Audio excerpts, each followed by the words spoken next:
48대 58입니다. 이게 무슨 숫자인지 일단 기사 같이 볼까요? 움직이는 잠룡들 나경원, 김문수 토론회 오세훈 때보다 더 모였다라는 겁니다. 네. 지금 이 조기 대선이 열릴지 안 열릴지 알 수가 없는 상황이죠, 아직. 하지만 뭔가 다들 3, 4, 5 좀 움직이고 있는 것 같다, 준비를 하는 것 같다라는 거예요. 어제 토론회가 있었습니다. 나경원 의원이 주최한 이 노동개혁 토론회가 있었는데 여기에 오세훈 시장이 연 개헌 토론회 그때 뭐 출정식을 방북했다라는 거 더 모였다라는 거죠. 직접 영상으로 한번 확인해 보시죠.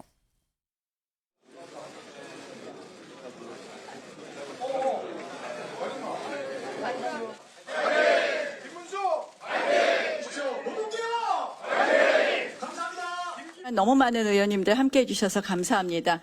첫 번째는 아마 토론 주제가 중요해서 오신 거 맞으시죠? 네. 그다음 또 하나는 역시 저 1등이신 분이 오셔서 그런 것 같습니다. 정부는 청년들이 미래를 꿈꾸고 도전하며 노력한 만큼 보상받을 수 있는 사회를 만들겠습니다.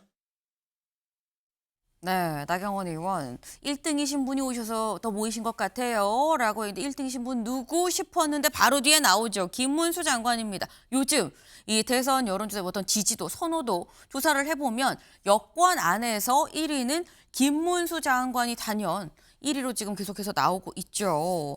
근데 이게 지금 김기영 대변인님, 나경원 의원 얘기대로 정말 1위가 와서 108명 중에 58명, 과반이거든요. 이렇게 많이 몰린 것이냐라는 거죠. 어떻게 보십니까? 그러니까 오세훈 시장이 지난주에 이제 개헌 토론회 했을 때 이제 50명 가까이 왔거든요. 48명이었죠. 그러니까 요번에 한 10명 정도 더 온 것 같습니다. 근데 나경원 의원 입장에서는 그 얘기를 그렇게 할 것 같아요.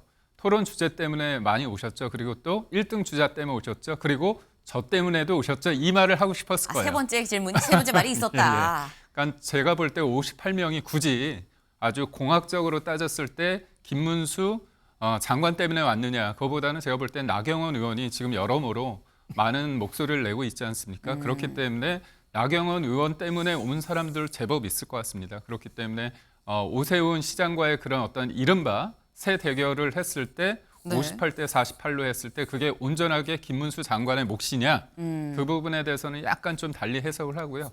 여하튼 김문수 장관에 대해서 언론도 그렇고 국회의원들이 관심이 있을 수밖에 없습니다. 왜냐하면 조기 대선 국면이든 아니든 김문수 장관이 사람들의 관심을 많이 갖는 거는 팩트 아닙니까? 그 이유가 뭐냐면 뭔가 이 사람이 안정감이 있다, 원칙이 있다, 그다음에 소신이 있다 그런 측면이 있고 대통령을 지지하는 사람들 입장에서는 김문수 장관을 지지하는 게 조기 대선 때문에 지지하는 게 아니라 윤석열 대통령을 꼭 지킬 수 있는 사람이 김문수 장관 아닌가 그런 마음이 좀 투영된 면이 없지 않아 있습니다. 그렇기 때문에 김문수 장관 모임에 가는 거는 어떤 조기 대선 국면이 아니기 때문에 여러 의원들도 좀 편하게 가서 얘기를 할 수 있는 게 아닌가 그런 생각도 합니다.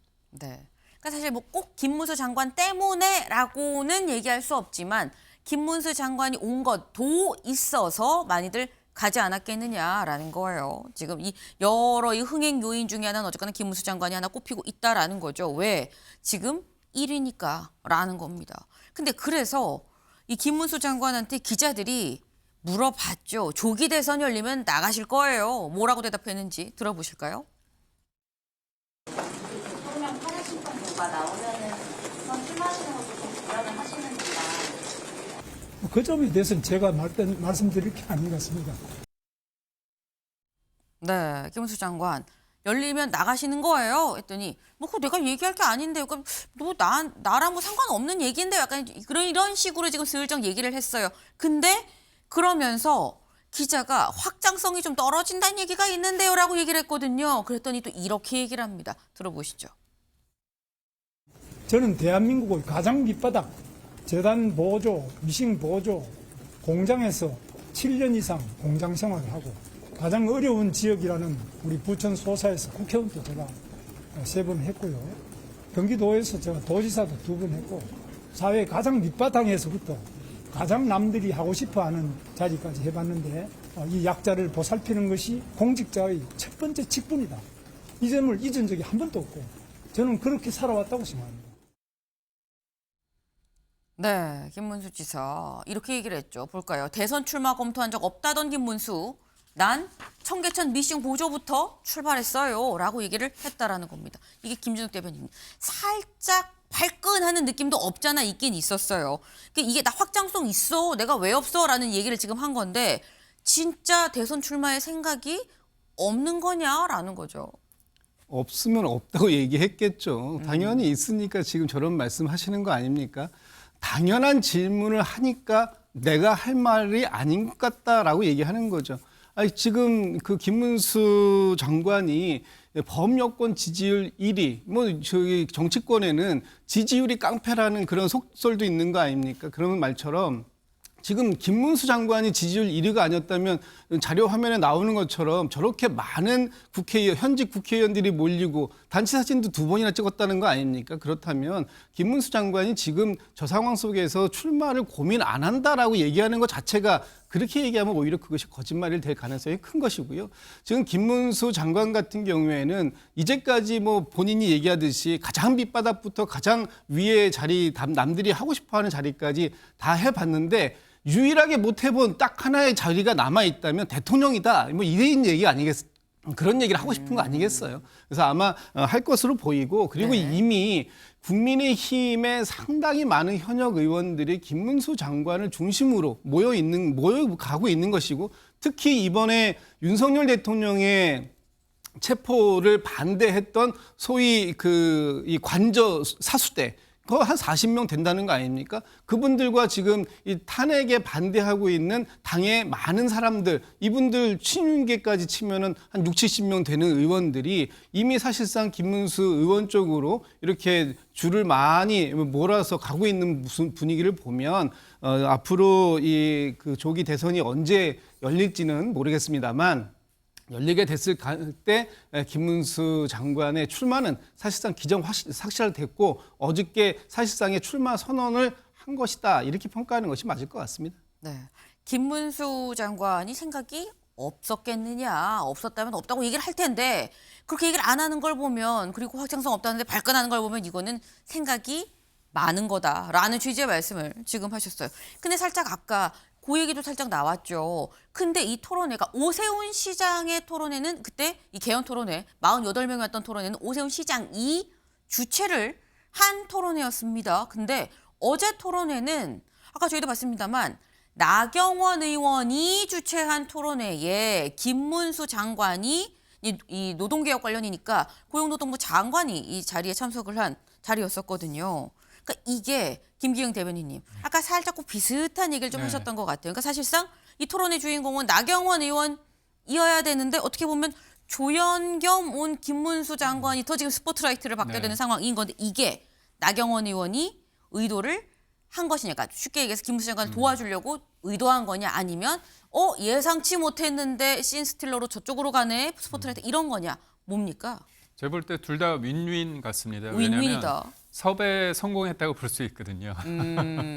아무래도 이제 나경원 의원이 어떤 여러 현안에 대해서 요즘 토론회를 많이 하거든요. 네. 근데 제 노동개혁이라는 이 측면이 굉장히 중요합니다. 왜냐하면 굉장히 고령화 사회에서 고령화 저출산 사회에서 뭔가 지금 노동의 어떤 유연성이 굉장히 중요하거든요. 특히나 이제 반도체 특별법 같은 경우 52시간 예외 관련 이 부분이 굉장히 중요하지 않습니까?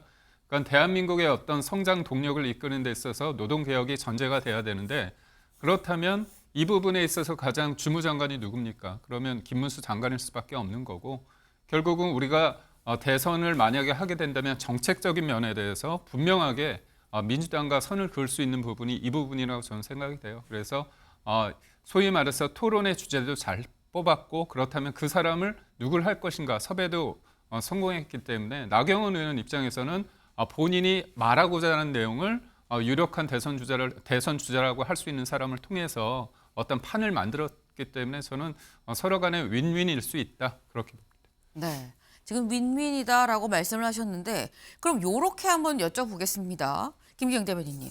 그러니까 사실상 저희가 대선만 놓고 봤을 때 조기 대선 얘기가 계속 나오고 김문수 지사가 조기 대선이 열리면 어쨌거나 여권 주자 1위로 나오고 있는 상황이기 때문에 나경원 의원도 사실 대선 주자 중에 한 명이다라고 거론이 되는 인물 중에 하나예요.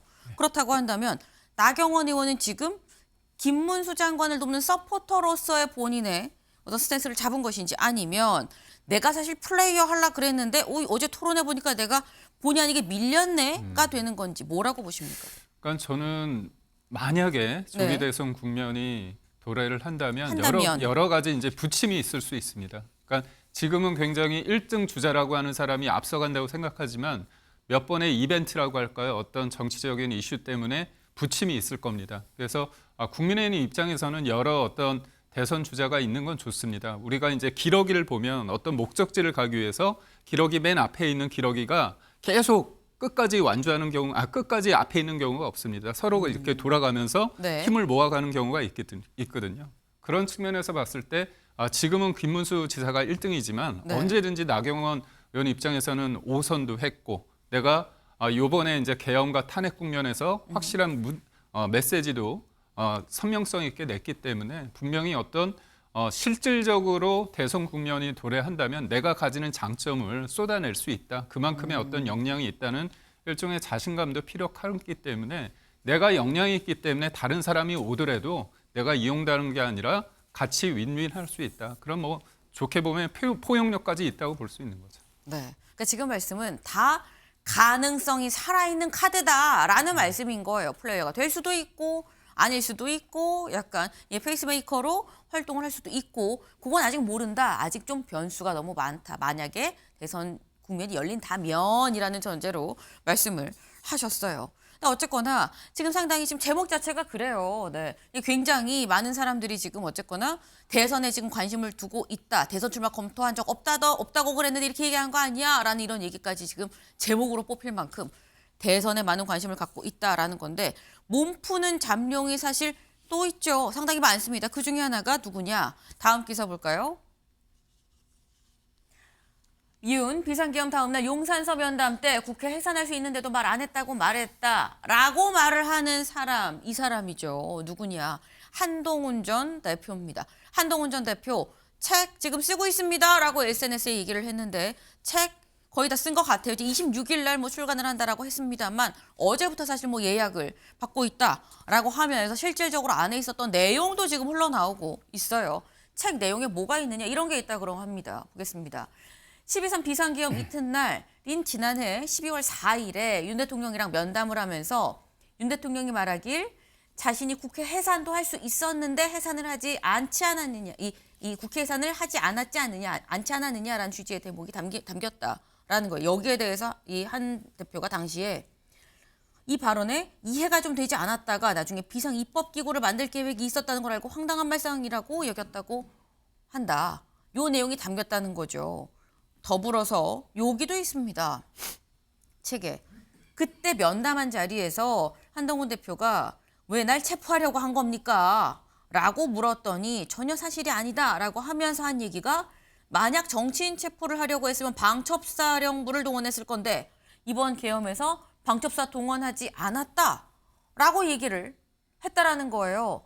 그래서 당시에는 이제 방첩사 얘기가 나오지 않았을 때이기 때문에 한동훈 대표 생각에는 갑자기 방첩사 얘기는 왜 하는지 좀 의문이다라고 의아함을 표시했다라는 거죠. 그러니까 한동훈 대표 입장에서는 지금 책을 통해서 뭔가 대선 주자로서 짜는 수면 위로 올라온 어떤 그 계기 포인트를 지금 만들고 있는 건데 책에 담긴 내용이 또 이걸 보면 김진욱 대변인님, 한동훈 전 대표도 뭔가 지금 조사를 받아야 되는 내용들이 좀 있는 거 아닌가라는 생각이 들기도 하고요. 그러니까 한동훈 대표가 뭐 굳이 검찰에서 조사를 받아야 될 상황은 아닌 것 같고요. 아무래도 본인이 이 책을 통해서 하고 싶었던 참고인 조사 같은 그런 내용들, 그런 부분들은 이 책을 통해서 얘기를 하고 있는 것 같습니다. 지금 이 책에 들어있는 내용이 언제냐면 저 기사에도 나오지만 12월 3일 밤에 비상계엄이 있었고 그 다음 날인 12월 4일 윤석열 대통령과 한동훈 대표가 직접 만난 자리에서 만났죠. 나왔던 얘기들이에요. 그 내용을 담고 있다라는 것이기 때문에 굉장히 이 비상계엄 초기에 있었던 그런 내용들을 지금 이 책에서 언급하고 있기 때문에 우리가 몰랐던, 사실 그 당시엔 미처 조명받지 못했던 그런 부분들에 대해서 지금 이제 쓰고 있는 건데, 전 두 가지 점에 대해서 굉장히 의미가 있다고 봅니다. 첫 번째는 대통령이 내가 국회를 해산할 수 있었는데 안 했다라는 얘기가 이상하다고 얘기를 해요. 그런데 나중에 보니까 비상 입법 기구가 적혀 있는 최상목 그 권한대행이 받았다고 하는 쪽지, 이것이 이제 매치가 되는 상황이 하나 있었던 것이고, 두 번째는 방첩사, 정치인 체포라는, 왜 나를 체포하려고 했어요? 라고 하니까,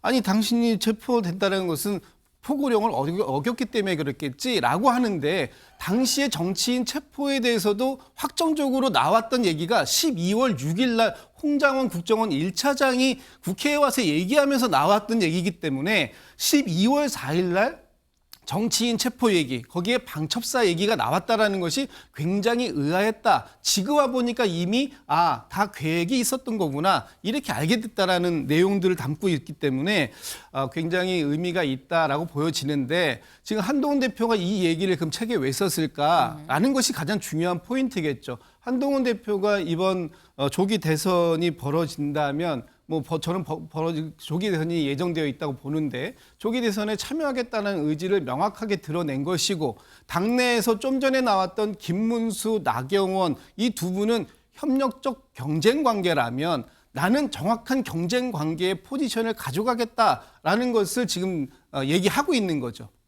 그렇기 때문에 한동훈 대표가 아마도 이 책이 이제 다음 주에 출판사에서 풀리게 되면 많은 사람들이 책을 구매하게 될 것이고, 현장에서 만나는 경우들이 많아질 거예요. 아마 보면은 북콘서트라든지 아니면 사인회라든지 이런 식을 통해 가지고 지지자들을 많이 만나게 될 텐데, 그 당시에 만나게 되면 아마도 더 많은 얘기들이 나올 것이다라는 생각을 해봅니다. 네.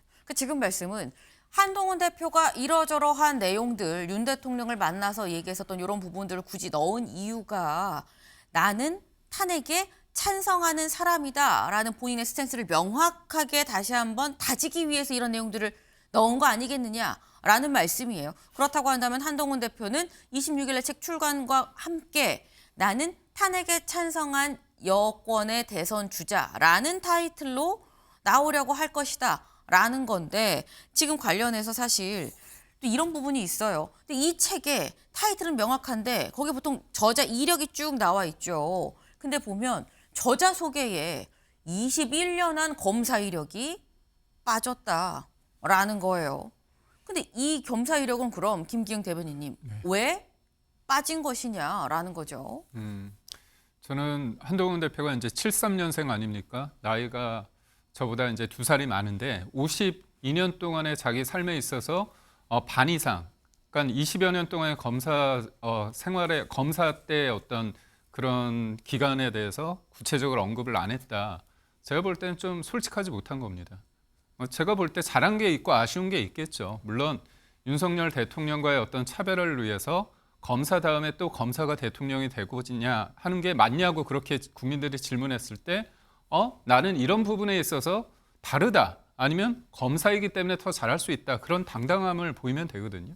그러니까 저렇게 하면서 사람들이 딱 봤을 때 이른바 본인의 삶의 일정 부분에 대해서 왜 당당하게 말하지 못하지?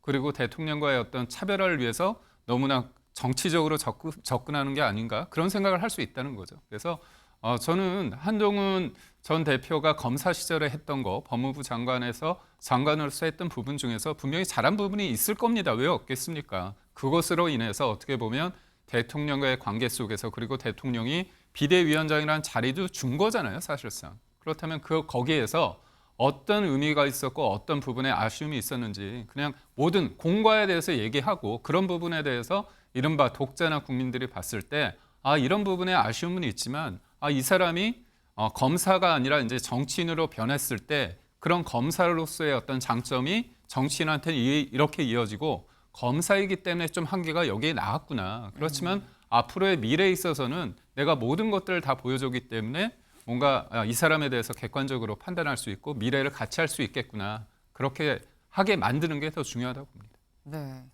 이게 이 검사로서 있었던 기간이 20년이 넘는데 그걸 빼는 게 맞는 거냐, 좀 비겁한 거 아니냐라는 취지의 또 말씀을 또 하셨어요. 네. 근데 지금 저희가 뭐 한동훈 전 대표 그리고 뭐 이 김문수 장관 그리고 겸사겸사 오세훈 시장까지 얘기를 했는데 여기만 있는 건 아니죠. 또 누가 있느냐 같이 볼까요? 네. 이재명 호적까지 판의 중도 공략, 역극우 몰리면 승산 없다. 누구 얘기냐? 유승민 전 의원입니다. 유승민 전 의원. 사실 지금 이 굉장히 지지율이 일부에선 또 중도에선 좀 높게 나오는 편이고, 하지만 여권에선 또 상당히 좀 낮게 나오는 편이고, 주자 중에 한 명으로 거론이 되죠. 오늘 이 실제로 국민일보와 전체 면을 털어서 이 언론 인터뷰를 했다라는 거예요. 나도 있어라고 지금 얘기를 하고 있는 거죠. 보겠습니다. 본인의 강점은 중도에서의 확장력과 파괴력이다라고 얘기해요. 그런데 이런 질문도 합니다. 기자가. 배신자 프레임이 만만치 않은데요 라고 얘기를 했는데 여기에 대해서 기억이 다른 부분도 있고 오해를 풀어야 하는 부분도 있더라. 언젠간 서로 풀 수 있는 때가 오면 좋겠다라고 얘기를 했다라는 거죠. 유승민 전 의원 나도 여기 있습니다. 나 나올 거예요 라고 얘기를 하고 있다라는 건데 홍준표 시장도 어제 언론 인터뷰에서 이런 얘기를 했어요. 같이 볼까요? 네. 제가 정치하면서 준비하는 게 지금은 대구시장과 차기 대선 준비입니다. 대선 준비하고 있어요라는 얘기를 한 거죠. 그래서 나는 당장 내일 해도 우린 다 준비가 돼 있습니다. 나 준비 다 돼 있는 사람이에요 라고 얘기를 하고 있다는 거죠. 이게 지금 현재 저희 국민일보 4면 같이 볼까요? 조기 대선이란 말은 못 하는데 여후보고는 벌써 10여 명이다라는 겁니다. 상당히 많은 주자들이 지금 많이들 대비를 하고 있는 상태다라는 거죠. 아직 헌재의 판단은 나오지 않았습니다만 헌재 판단을 두고 모두 이복이 집중돼 있다라는 생각이 좀 듭니다.